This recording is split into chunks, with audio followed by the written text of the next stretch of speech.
आज के लेक्चर्स के अंदर हम थर्मोरेगुलेशन इन मैमल्स के बारे में बात करेंगे। सही, थर्मोरेगुलेशन किसे कहा था हमने? It is regulation of body temperature. Regulation of body temperature. So आज हम इसके देखेंगे रेगुलेशन बॉडी टेम्परेचर की मैमल्स में है, जिसके एग्जांपल से ह्यूमंस भी है कि ह्यूमंस में किस तरह होता है। सही, इसे पढ़ने से पहले हम एक छोटा सा कंसेप्ट पहले पढ़ेंगे, मसलन that is regulation of heat exchange between animals and environment. से यानी रेगुलेशन ऑफ हीट को आप क्या नाम दे सकते हो? That is heat exchange answer, it is thermo regulation. ठीक है ना, इसी को हम क्या कहते हैं? Thermo regulation. सो आज हम पहले थोड़ा सा स्टडी करेंगे थर्मो रेगुलेशन एनिमल्स और एनवायरनमेंट के दरमियान किस तरह होती है। ठीक है, एनिमल्स एंड एनवायरनमेंट के दरमियान। सो इनकी जो रेगुलेशन के कह लें कि अडाप्टेशंस पढ़ेंगे कि किस तरह एनवायरनमेंट के अंदर एनिमल्स सर्वाइव करते हैं। सो इसके अंदर हमें 3 किस्म के अडाप्टेशंस मिलेंगी। सबसे पहले जो सी है दैट इज स्ट्रक्चरल अडाप्टेशन। ठीक है, यानी इसके अंदर हमने क्या पढ़ना है? Basically it is all about adaptations. ठीक है, यानी हर इंडिविजुअल जो इस एनवायरनमेंट में सरवाइव कर रहा है वो थर्मोरेगुलेशन के कोई ना कोई अडाप्टेशन के जरिए सरवाइव करता है। अडाप्टेशन से क्या मराद है कि जाहिर बात है कि जो हार्श टेम्परेचर चेंजेस होती हैं उसकी वजह से जो कह लें कि एनवायरनमेंट के अंदर सर्वाइव करने के लिए जो ऑर्गेनिज्म अपने अंदर तब्दीलियां लाते हैं उसे हम अडाप्टेशन कहते हैं। सही, तो इसकी सबसे पहले जैसे एग्जाम्पल हम पढ़ेंगे that is structural adaptation. Structure से क्या मराद है कि उनके अनाटमी के अंदर ऐसा फर्क आया है।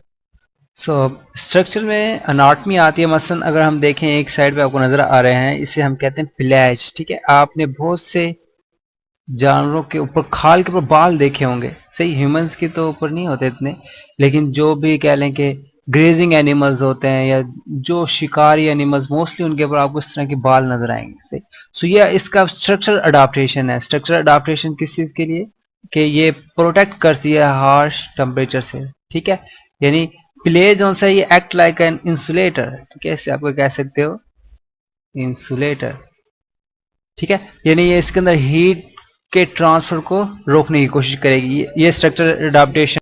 इसके अलावा पिलेज के अलावा आपके पास मसलन यहाँ पे आपको नजर आ रहा है दैट इज स्वेटिंग। ठीक है, यानी जो स्वेट ग्लैंड्स होते हैं। सही, यानी ये फर्स्ट वन हो जाएगा पिलेज, सेकंड वन क्या हो जाएगा? Sweat gland. स्वेट ग्लैंड किसे कहते हैं भला? पसीने के जो ग्लैंड होते हैं। सो ये भी स्ट्रक्चरली आपकी बॉडी के अंदर प्रेजेंट है जो कि थर्मो रेगुलेशन के अंदर हेल्प करेंगे। मतलब ज्यादा गर्मी हो तो पसीना आएगा जिस वजह से आपको ठंडक का महसूस होगा। जब पसीने से पानी इवेपोरेट होगा तो आपको ठंडक फील होगी। ठीक है, सो एक हो गया पिलेज, यानी जो बॉडी के ऊपर बाल वगैरह होते हैं, ये डेंस लेयर होती है इनकी, काफी मोटी तय होती है। और दूसरा स्वेट ग्लैंड्स हो गए। थर्ड वन लंग्स हैं। सही, कि जिसके जरिए आप सांस लेते हो। आप सांस के जरिए क्या करते हो? एवेपोरेशन हो रही होती है, यानी बेसिकली अंदर लंग्स के अंदर एवेपोरेशन होती है। एवेपोरेशन की वजह से कूलिंग होती है। सही, अब एवेपोरेशन आपको पता होना चाहिए कि लॉस ऑफ वाटर, के वाटर एवेपोरेट होता है जिसकी वजह से क्या फील होगा? कूलिंग जनरेट होगी। ठीक है, सो ये भी इस कूलिंग को बाद पेंटिंग का नाम भी देते हैं कि हाई टेम्परेचर, सॉरी जब टेम्परेचर ज्यादा होता है, मसलन जब बहुत ज्यादा आप एक्सरसाइज करते हैं उसकी वजह से क्या होता है कि आपका बॉडी टेम्परेचर ज्यादा हो जाता है तो आप जोर जोर से सांस लेते हो, इसे आप हाँपना भी कहते हो। ठीक है, सो हाँपने से भी आप कह लें कि लंग्स जो है वो यानी उसके अंदर थर्मो रेगुलेशन के अंदर हेल्प करते हैं। सो ये होगी स्ट्रक्चरल अडाप्टेशन। फिर कुछ फिजियोलॉजिकल अडाप्टेशन है। ठीक है, कि आपकी बॉडी के अंदर फिजियोलॉजिकल अडाप्टेशन होती है। Second one are physiological adaptation. Physiological adaptation में एक तो आपको सामने नजर आ रही है कि लाइक ये यहाँ पे नीचे डायग्राम में वेजो डायलेशन आ रही है। सही, सो ये वेजो कंस्ट्रिक्शन है, ये वेजो डायलेशन है कि गर्मियों के मौसम के अंदर व्हेन देयर इज कह लें कि जी कूल, जब कूल होगा आउटसाइड सो ये वेजो कंस्ट्रिक्शन करेगा। और जब बाहर हॉट होगा एनवायरनमेंट, ठीक है, कि बाहर का टेम्परेचर ज्यादा होगा तो वेजो डायलेशन होगी। वेजो डायलेशन से क्या होता है कि एपिडर्मिस से हीट लॉस हो रही होती है, कि इसका एक सरफेस एरिया किस्म का बढ़ जाता है जिसकी वजह से ज्यादा हीट जो है वो लॉस होती है, कह लेंगे बाय कंडक्ट आउट होती है। ठीक है, इसके अलावा यानी इसे आप कहोगे वेजो डायलेशन। फर्स्ट पॉइंट हो जाएगा हमारे पास, यहाँ पे लिखा हुआ है that is first point. Second point यहाँ पे आपको नजर आ रहा है, इसे हम फ्लफिंग कहते हैं, फ्लफिंग ऑफ एनिमल्स। कि आपने वैसे भी देखा होगा जो कह रहे हैं कि परिंदे होते हैं खास तौर पर, वो कभी कभी अपने जो फर होते हैं, अपने जो पर होते हैं, इन्हें फैलाते हैं बहुत ज्यादा ताकि उसमें से हीट डेसिपेट हो सके। ठीक है, इसे प्लमेज फ्लफिंग कहते हैं, प्लमेज फ्लफिंग। ठीक है, इसके जरिए भी हीट लॉस होती है। तो इसके अंदर क्या यूज हो रहे होते हैं बेसिकली, मसल कि जो स्किन के अंदर मसल्स होते हैं वो फर्ज की इस तरह की कह लें कि कंडीशन बना जिसकी वजह से ज्यादा ज्यादा इसके अंदर हीट लॉस हो सके, से ज्यादा ज्यादा हीट लॉस को ये प्रमोट करते हैं। सो ये फिजियोलॉजिकल अडाप्टेशन हैं। इसके अलावा शीवरिंग भी आपने नाम सुना होगा, कप कपाना। ठीक है, शीवरिंग भी एक जो ज्यादा ठंड होती है उस टाइम हम शीवरिंग करने भी एक किस्म की फिजियोलॉजिकल अडाप्टेशन। थर्ड वन आप क्या यूज करेंगे, शीवरिंग। शीवरिंग को उर्दू में क्या कहेंगे भला, कप कपाना, शीवरिंग, कप कपाना। ठीक है, यानी आप सर्दियों में मोस्टली शीवरिंग करते हैं। इसके अलावा कुछ बिहेवियरल अडाप्टेशंस भी होते हैं। मसलन आपको यहाँ पे एक लीजर्ड बैठी हुई नजर आ रही है, सही, कि जब बहुत ज्यादा गर्मी होती है तो लीजर्ड क्या करती है, सन बाथ लेती है। ठीक है, इसे हम क्या कहते हैं, सन बाथ। सो ये जो फोर्थ थर्ड वन अडाप्टेशन होगी इसे हम बिहेवियरल अडाप्टेशन कहेंगे। ठीक है, वैसे भी ज्यादा गर्मी हो तो आप साए में ज्यादा जाना पसंद करते हैं, अगर सर्दी हो तो आप धूप में खड़ा रहना पसंद करते हैं। तो ये सारा बिहेवियरल अडाप्टेशन है, सही, कि जो एनिमल्स होते हैं, ठीक है, ये कह लें कि जो कंडीशंस होती है उसके मुताबिक अपनी पोजीशन चेंज करते रहते हैं। सही, मसलन अगर बाहर ठंड है, सही, if it feels cool outside, बाहर कूल फील करती है, सो ये सन बाथ को प्रमोट करेगी, लीजर जोन सी है। और जब इसे ज्यादा गर्मी लगती है तो ये साए में चले जाती है, सही। इसके अलावा बॉडी पोस्चर्स होते हैं। ठीक है, बॉडी पोस्चर्स हम चेंज करते रहते हैं, या हमारे बॉडी पोस्चर्स बाद का इस तरह होता है कि हम हीट डेसिपेट कर रहे होते हैं या फिर हीट कंजर्व करते हैं। सो ये भी एक कह लेंगे बिहेवियरल अडाप्टेशन हो जाएंगे। सो ये कुछ अडाप्टेशन जिसके जरिए हीट कह लेंगे रेगुलेट होती है एनवायरमेंट और एनिमल्स के दरमियान, सही। जिसके अंदर हमारे पास स्ट्रक्चरल अडाप्टेशन होगी जिसमें हमने पिलेज, स्वेट ग्लैंड्स और लंग्स का थोड़ा बहुत फंक्शन पड़ा। फिर फिजियोलॉजिकल अडाप्टेशन जिसमें वैसोडायलेशन था, प्लमेज फ्लफिंग जो कि बर्ड्स में होती है, और शिवरिंग कप कपाना, ये भी ऑलमोस्ट एनिमल्स की प्रॉपर्टीज में आता है। और बिहेवियरल अडाप्टेशन है बिहेवियर के हिसाब से। ठीक है, ऐसे मैं कंप्लीट कर रहा हूँ बिहेवियरल अडाप्टेशन। तो उसमें ये था कि मसलन सन बाथिंग होती है लाइक सर्दी के दिनों में, और इसके बाद बॉडी पोस्चर चेंज होते रहते हैं, बिहेवियर अडाप्टेशन होती है। सो अब हम अपने जो टॉपिक है, एक्चुअल टॉपिक, उसकी तरफ चलेंगे। वो हमारा टॉपिक क्या है बोला, थर्मो रेगुलेशन इन मैमल्स, सही। थर्मो, सॉरी टी एच आएगा। सो थर्मो रेगुलेशन अगेन मैं आपको बता रहा हूँ क्या होता है बोला, thermo regulation that is regulation of temperature. Thermo regulation in mammals के बारे में बात करेंगे। मैमल्स की बेस्ट एग्जांपल जो है ह्यूमंस आ जाते हैं। सो ये भी ध्यान में रख सकते हैं, मतलब ह्यूमंस बीइंग के ऊपर ये चीज़ सारी अप्लाई होगी। यार एक तो मैं स्पेलिंग मिस्टेक बहुत कर रहा हूँ। So mammals stand for humans also. ठीक है, मैमल्स की फैमिली में ह्यूमंस भी आती है। सो मैमल्स की अगर हम प्रॉपर्टीज देखें तो उसके अंदर आपको पता है द वर्टिब्रेट्स हैं, इसके अलावा 4 लिम्स होती हैं मोस्टली, और body covered with sometimes pillage होती है या फिर फैटी लेयर्स होती हैं हमारी स्किन के अंदर। सो ये कुछ फीचर्स जो आपको पता होना चाहिए। इसके अलावा रेगुलेटरी स्ट्रेटजीज देखते हैं। रेगुलेटरी स्ट्रेटजीज, आप कहेंगे रेगुलेटरी स्ट्रेटजीज क्या है, कि मुख्तलिफ टेम्परेचर के अंदर बॉडी क्या क्या कह सकते हैं कि फिनोमिनाज करती है जिसके जरिए से इसका टेम्परेचर बैलेंस होता है। मसलन जब बहुत ज़्यादा ठंड हो, like when we feel cool outside, ठीक है, जब कूल हो, सो वी स्टार्ट शिवरिंग। ठीक है, कूलिंग से क्या स्टार्ट हो जाती है, शिवरिंग, और इस शिवरिंग से अगेन टेम्परेचर जनरेट होता है, सही। सो इस सारे प्रोसेस जिसके वजह शिवरिंग से टेम्परेचर जनरेट होता है इसे हम कहते हैं शिवरिंग थर्मोजेनेसिस, शिवरिंग थर्मोजेनेसिस।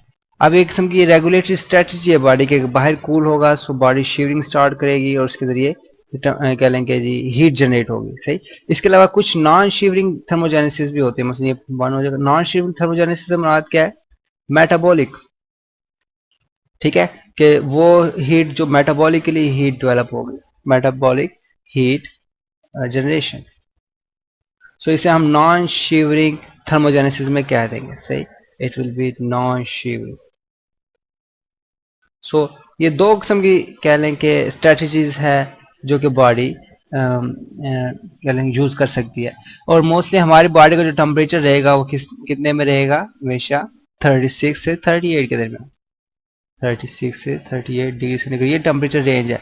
सो 36 से नीचे नहीं जा सकता और 38 से ऊपर नहीं जाएगा। इसके अगर ऐसा होता है सो हमारे जो प्रोटीन्स हैं वो फंक्शन अपना स्टॉप कर देंगे, ठीक है। अब बाज प्रोटीन्स थर्मोसेंसिटिव होती हैं बहुत ज़्यादा, बाज कहने के बर्दाश्त भी करते हैं। मसलन जो हमारे लिम्स का टेम्परेचर होता है ना, यानी हाथ और पाँव का, सो ये लो होता है, सही। लेकिन जो वाइटल ऑर्गन्स होते हैं हमारी बॉडी के अंदर, लाइक हार्ट हो गया, इनका टेम्परेचर मेंटेन करना बहुत ज़रूरी हो जाता है, सही, क्योंकि उसके बगैर ये अगर टेम्परेचर बहुत ज़्यादा फर्क आ जाए तो इनके फंक्शनिंग पे कहने के असर पड़ता है। क्योंकि इन्हें अपना टेम्परेचर बैलेंस करना पड़ता है, लाइक 36 से 38 के दरमियान रखना पड़ता है, तो इससे हम क्या कहेंगे, endotherm. So these are endotherms, ठीक है, जो हमने इससे पिछले लेक्चर के अंदर क्लासिफिकेशन की थी। सो मैमल्स या humans are endotherm, they have to regulate their temperature. अब हम देखते हैं यानी रेगुलेट करते किस तरह हैं। So endotherms and they have to regulate body temperature. So regulation के लिए यहाँ पे एक डायग्राम है आपके सामने। इसमें आप देख सकते हैं दोनों कंडीशंस हैं। कंडीशन नंबर 1 जब टेम्परेचर लो है, एंड कंडीशन नंबर 2 जब टेम्परेचर हाई है। स्टार्ट करते हैं कंडीशन नंबर 1 से, जब टेम्परेचर लो होता है। ये क्या करेगा, ओह सॉरी, मैं यहाँ पे गलती कर गया कि बेसिकली कंडीशंस ये नहीं है, कंडीशंस यहाँ पे हैं, सही। ये नॉर्मल टेम्परेचर है। अगर मसलन ये 36 से 38 तक टेम्परेचर है, सही। फॉर एग्जाम्पल अगर टेम्परेचर जो है वो 40 हो जाता है, ये टेम्परेचर बढ़ रहा है, सही, उस टाइम क्या होगा, if temperature goes to 40 degree centigrade, it will send message towards brain, ठीक है, ये अपने ब्रेन की तरफ मैसेज सेंड करेगा। ब्रेन फिर यानी ब्रेन जिसे आप थर्मोस्टेट भी कह सकते हैं, ठीक है, यानी हाइपोथैलेमस होता है इसके अंदर, ब्रेन के अंदर, जिसके अंदर थर्मोस्टेट बिल्ट इन होता है। थर्मोस्टेट से क्या मराद है कि जो मेन और कह लें कि सेंटर है, हमने कहा था ना कि होमोस्टेसिस की 3 चीजें होती हैं, एक रिसेप्टर्स होते हैं, फिर बीच में कंट्रोल सेंटर होता है, और इसके अलावा ये अफेक्टर्स हैं, ठीक है। यानी रिसेप्टर से मैसेज आएगा ब्रेन की तरफ, ब्रेन इसे सेंस करके अफेक्टर्स की तरफ मैसेज सेंड करता है। अफेक्टर्स में हमारे पास लाइक स्किन ब्लड वेसल्स हैं, इसके अलावा स्वेट ग्लैंड्स हैं। अगर टेम्परेचर ज्यादा है तो स्वेट ग्लैंड्स ओपन हो जाएंगे और वैसोडायलेशन हो जाएगी, ठीक है। दूसरा क्या काम होगा, वैसोडायलेशन। दोनों की वजह से क्या होगा कि एवापोरेशन होगी, एवापोरेशन से कूलिंग होगी, बॉडी टेम्परेचर वापस नॉर्मल आ जाएगा, सही। सेकंड केस पड़ता है कि जब टेम्परेचर जो है वो 36 से बिलो चला जाता है, मसलन अगर हम कहें जी 34 डिग्री सेंटीग्रेड पे जा रहा है, सही। 34 डिग्री सेंटीग्रेड के लिए क्या होगा कि अगेन मैसेज आएगा ब्रेन को, ब्रेन इसके अगेंस्ट रिस्पॉन्स जनरेट करेगी, लाइक एक तो वैजो कंस्ट्रिक्शन कर देगी कि वाटर लॉस को, या कह लेंगे जो हीट डेसिपेशन हो रही थी, हीट लॉस हो रहा था, उसे रोका जाए, और साथ साथ मसल्स को एक्टिवेट करेगी, वो शिवरिंग थर्मोजेनेसिस करे या मेटाबॉलिक थर्मोजेनेसिस करे, डिपेंड करता है। अगर एक्सट्रीम कंडीशन है तो शिवरिंग स्टार्ट हो जाती है, अगर वैसे मेटाबॉलिकली भी हीट जनरेट हो सकती है, इसकी वजह से बॉडी टेम्परेचर राइज हो जाएगा, सही। ये सारा बीच में जो मैकेनिज्म चल रहा है इसे फीडबैक मैकेनिज्म कहते हैं, ठीक है। किस तरह भला, मसलन सबसे पहले कह लेंगे सेंसरी ऑर्गन्स होते हैं। अब सेंसरी ऑर्गन्स का थोड़ा बहुत आइडिया होना चाहिए। मसलन यहाँ पे मैं एक पर्सन बनाता हूँ, like like this is the guy, complete करता हूँ। ये इसकी आंखें हैं और गर्दन ज्यादा छोटी बना दी, मिटा ही नहीं रहा। चलो खैर, ये एक कह लें कि ये आदमी है, सही। सो इसको बाहर से फील होगा, इट विल फील कूल, ठीक है। फिर यहाँ से मैसेज जो है वो ब्रेन की तरफ जाएगा, सही। ब्रेन जो कि इसका कंट्रोल सिस्टम है, फिर ब्रेन मैसेज सेंड करेगा अगेन अफेक्टर्स की तरफ। तो इस तरह ही नहीं, ये थर्मोजेनेसिस वगैरह होता है। रिसेप्टर्स कहाँ पे होते हैं, फीलिंग कहाँ पे होती है, बेसिकली स्किन पे। स्किन मैसेज किसे भेजेगी, ब्रेन को, ब्रेन से मैसेज किधर आएगा, मसल्स में आएगा या फिर ब्लड वेसल्स में आएगा। ठीक है, कि मसल्स शिवरिंग स्टार्ट कर देंगे और ब्लड वेसल्स सिकुड़ जाती हैं। ठीक है, कि सर्दियों के अंदर या जब ठंड होती है बाहर तो दे कंस्ट्रिक्ट। इस तरह अगर बाहर गर्मी है तो हमारी स्किन फील करेगी, ब्रेन को मैसेज सेंड करेगी, ब्रेन फिर आगे वैसोडायलेशन कर देगा, ब्लड वेसल्स यहाँ पे कह लें कि बाहर फैल जाएंगी। ठीक है, वैसोडायलेशन ताकि ज़्यादा हीट डेसिपेट हो। और साथ साथ कह लेंगे स्वेट ग्लैंड्स भी होते हैं, वो भी एक्टिवेट हो जाएंगे, जिसके ज़रिए से बॉडी टेम्परेचर एवापोरेशन के ज़रिए दोबारा डिक्रीज हो जाएगा। सही। सो ये फीडबैक मैकेनिज्म होता है कि एक दूसरे को फीडबैक मिलती है, मतलब स्किन से ब्रेन को फीडबैक जा रही है, फिर ब्रेन अपनी फीडबैक मसल्स को भेज रहा है। और एक दफ़ा जब कह लें कि अच्छा इसमें एक चलो मैं यहाँ पे बताता हूँ, मसलन ये जो फीडबैक है ये से ब्रेन की तरफ गई, ब्रेन से आगे, सही, ये कहलाती है पॉजिटिव फीडबैक। सो ये कोई ना कोई प्रोसेस इनिशिएट कर रहा है। ठीक है, इसको हम क्या कहेंगे, पॉजिटिव फीडबैक। फीडबैक की दो टाइप्स होती है ना, कि कोई आपको ऐसी फीडबैक देता है जिसके जरिए से आप आगे बढ़ते, मतलब कोई आपको शाबाश देता है, ये पॉजिटिव फीडबैक है। सही। सो आप उसी काम को जारी रखते हो या अगली दफा भी उसके बारे में कोशिश करते हो। सो बाद दफा क्या होता है कि कोई उस काम को रोक देता है, मसलन ये जब बॉडी टेम्परेचर मेंटेन हो जाएगा ना, सो ये फिर नेगेटिव फीडबैक देगा कि भाई जो हम काम कर रहे थे वो मुकम्मल हो गया, सब इस काम को बंद होना चाहिए। सो ये नेगेटिव फीडबैक।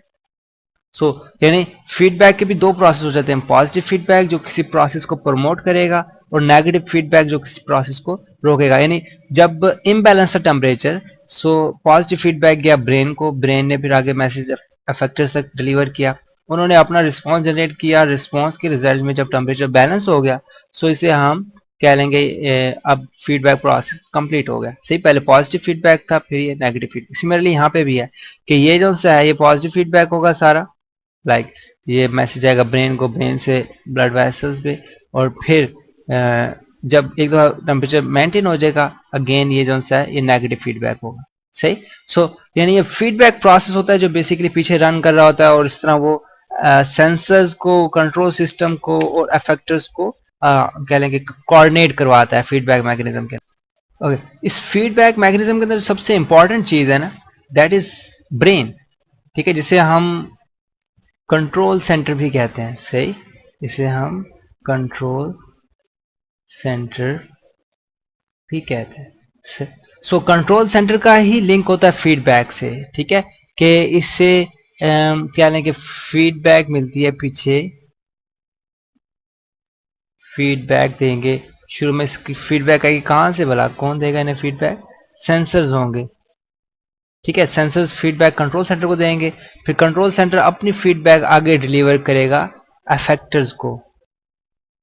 ठीक है, और अफेक्टर्स अपना काम कर लेंगे। सो यानी ये भी फीडबैक है,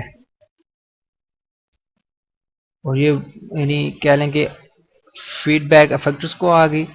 फिर जब ये अपना काम कंप्लीट हो जाएगा, फिर इसके बाद एक नेगेटिव फीडबैक जाएगी। ठीक है, ये पॉजिटिव थी दोनों, पॉजिटिव फीडबैक, पॉजिटिव फीडबैक। ये जो सी होगी ये नेगेटिव फीडबैक होगी, ये होगी भी ये भी फीडबैक होगी लेकिन ये नेगेटिव होगी। यानी वो कंट्रोल सेंटर को कहेगा भाई काम मुकम्मल हो गया है, टेम्परेचर बैलेंस हो गया है, सो कंट्रोल सेंटर फिर इस सारे प्रोसेस को शट कर देगा। सही। सो यहाँ पे कंट्रोल सेंटर कौन है, हाइपोथैलेमस। ठीक है, कौन है, हाइपोथैलेमस, जो कि आपके कहने जी हाइंड ब्रेन का पार्ट है। हाइपोथैलेमस ब्रेन में मौजूद होता है, इसे हम थर्मोस्टेट भी कहते हैं। ठीक है, फीलिंग सेंटर भी काफी इसके फंक्शन है, एक फंक्शन इसका थर्मोस्टेट भी है। थर्मोस्टेट कहते हैं उस मशीन को जो कि टेम्परेचर को कंट्रोल कर सके। सो हमारी बॉडी के अंदर जो मशीन है वो हाइपोथैलेमस जो कि हमारे कहने के बॉडी के अंदर मौजूद है। सही। सो इस तरह कहने के ये टॉपिक कवर हो गया कि किस तरह थर्मोरेगुलेशन होती है। सही, जिसके अंदर हमारे स्किन से जो कि सेंसर्स हैं, फिर कंट्रोल सेंटर, फिर आगे ब्लड वेसल्स जो उनका रिस्पॉन्स जनरेट कर रहा है, और मसल्स वगैरह। ठीक, अब लास्ट में एक टॉपिक आता है पायरेक्सिया। पायरेक्सिया के बारे में आप नहीं जानते होंगे। पायरेक्सिया कहते हैं फीवर को। ठीक है, फीवर जिसे आप उर्दू में बुखार कहते हैं। ठीक, सो कभी आपका गला खराब हो या कोई बीमारी हो तो आपको फीवर फील होता है, ऐसे जिसे आप बुखार कहते हैं। अक्सर बीमारी में बुखार हो जाता है। सो ये बुखार होता है क्यों है कि सबसे पहले तो बीमारी होती है, ठीक है, लाइक डिजीज है। डिजीज कब होती है? कोई जरासीम, ठीक है, लाइक मैं कहता हूँ पैथोजिन, जरासीम को क्या कहते हैं? पैथोजिन आपकी बॉडी में एंटर होगा, ठीक है, बॉडी से मुराद नहीं, वो फॉर एग्जांपल ब्लड में आ जाता है, ठीक है, वो पैथोजिन यानी कोई जरासीम, जरासीम बॉडी में एंटर होगा और बॉडी में ब्लड में आएगा, ब्लड में आके हमारी जो जिस्म है उसके अगेंस्ट कुछ पायरोजिन रिलीज करता है, ठीक है, हमारे कह लेंगे बॉडी उसके रिस्पॉन्स के अंदर केमिकल्स होते हैं जिसे हम पायरोजिन्स कहते हैं, ठीक है, और ये पायरोजिन क्या करते हैं कि बॉडी टेम्परेचर बढ़ा देते हैं, सही, कि बॉडी टेम्परेचर, इसकी लाइक ये है थर्मोमीटर, थर्मोमीटर है। सो इसके अंदर जो बॉडी टेम्परेचर होता है ना, लाइक मैं बनाने की कोशिश कर रहा हूँ, इट जस्ट राइज अप, ठीक है, कि टेम्परेचर जो सा है वो बढ़ जाता है। सो यानी क्या हुआ कि पैथोजन को जरासीम हमारी बॉडी में एंटर हुए, फिर उसके अगेंस्ट बॉडी ने पायरोजिन्स रिलीज किए और पायरोजिन्स ने फिर बॉडी टेम्परेचर को इंक्रीज कर दिया और इस कंडीशन को हम पायरेक्सिया या फीवर कहते हैं, ठीक है।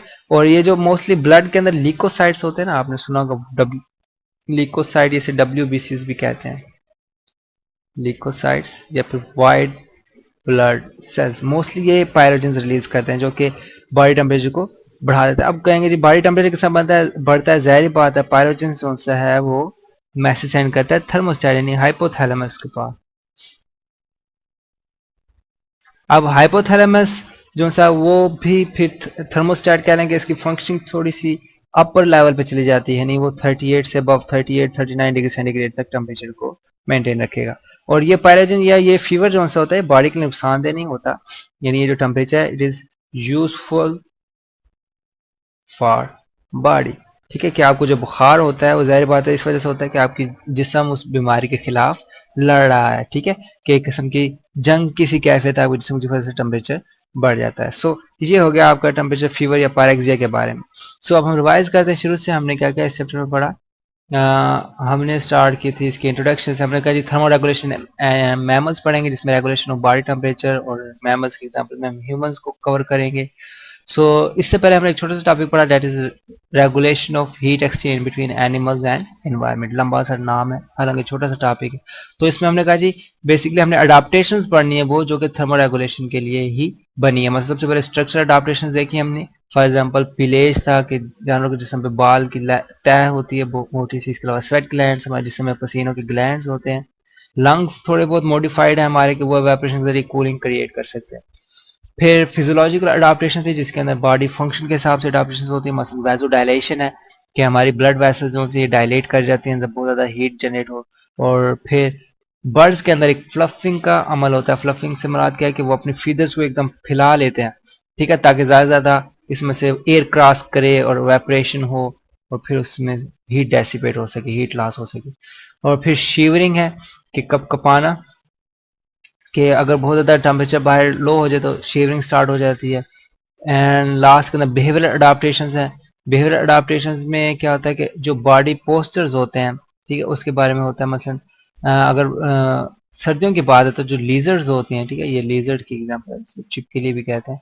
सो लीजर्ड्स सर्दियों के अंदर सन बाथ लेती हैं, ठीक है, कूलिंग जब बहुत ज़्यादा ठंड हो पाए। और इसके अलावा बॉडी पोस्चर्स होते हैं, मसलन हम मुख्तलिफ ज़्यादा गर्मी हो तो हम सर पे हाथ रख लेते हैं, कुछ चीज़ रख लेते हैं ताकि गर्मी से बचा जा सके, तो ये बॉडी पोस्चर्स कहलाते हैं। फिर थर्मल रेगुलेशन मैमल्स की बात की, ठीक है, जिसमें ह्यूमन की एग्जांपल दी, तो इसमें रेगुलेटरी स्ट्रेटजीज थोड़ी स्टडी की, मसलन शिवरिंग थर्मोजेनेसिस हो सकती है, नॉन शिवरिंग थर्मोजेनेसिस हो सकती है। और बॉडी टेम्परेचर की जो रेंज है 36 to 38 डिग्री सेंटीग्रेड। सो अगर कूलिंग होगी तो शिवरिंग स्टार्ट हो जाएगी। और इसके अलावा मेटाबॉलिक हीट भी जनरेट होती है। सो क्योंकि हम इंडोथर्म्स है तो हमें टेम्परेचर रेगुलेट करना पड़ेगा, उसके लिए सारा मैकेनिज्म है जिसके अंदर हमारा जो थर्मोस्टेट है that is hypothalamus located in brain, ठीक है, ब्रेन के अंदर मौजूद होगा जो कि सारा फंक्शन को कंट्रोल कर रहा होता है। फिर इसमें फीडबैक मैकेनिज्म पढ़ा कि किस तरह स्किन डिटेक्ट करते हैं अपना फीडबैक ब्रेन की तरफ भेजेगा, ब्रेन अपना फीडबैक आगे मसल्स को भेजेगा, मसल्स बॉडी टेम्परेचर रेगुलेट करेंगे। और स्वेट ग्लैंड्स भी हो सकता है, गर्मियों में जब गर्मी फील होगी तो स्वेट ग्लैंड्स और वैजो डायलेशन होगी, और जब सर्दी फील होगी वैजो कंस्ट्रिक्शन हो जाएगी एंड यानी कैपिलरी सिकुड़ जाएंगी और फिर या फिर एक्सट्रीम कंडीशन के अंदर शिवरिंग स्टार्ट हो जाती है कि आप कप कपाने लगते हैं, जिस तरह दांत बजते हैं, आपने सुना होगा नाम। सही है। सो ये फीडबैक मैकेनिज्म हो गया। और फिर लास्ट में हमने पैरेक्सिया पढ़ा कि जब कोई पैथोजन यानी कोई जरासीम जिस्म में दाखिल होता है, सो ब्लड में, तो ल्यूकोसाइट जो डब्ल्यूबीसीज होते हैं ये इसके अगेंस्ट पायरोजेंस बनाते हैं। पायरोजेंस फिर हाइपोथैलेमस को थोड़ा हाई रेंज में सेट कर देते हैं, जिसकी वजह से बॉडी टेम्परेचर बढ़ जाता है। और ये बॉडी टेम्परेचर नुकसानदेह नहीं होता बल्कि जिस्म के लिए फायदेमंद होता है। सही। सो यहाँ तक आज हमने पढ़ना था और इस तरह ये चैप्टर भी कवर हो जाता है। हम नेक्स्ट लेक्चर के अंदर नेक्स्ट चैप्टर कवर करेंगे।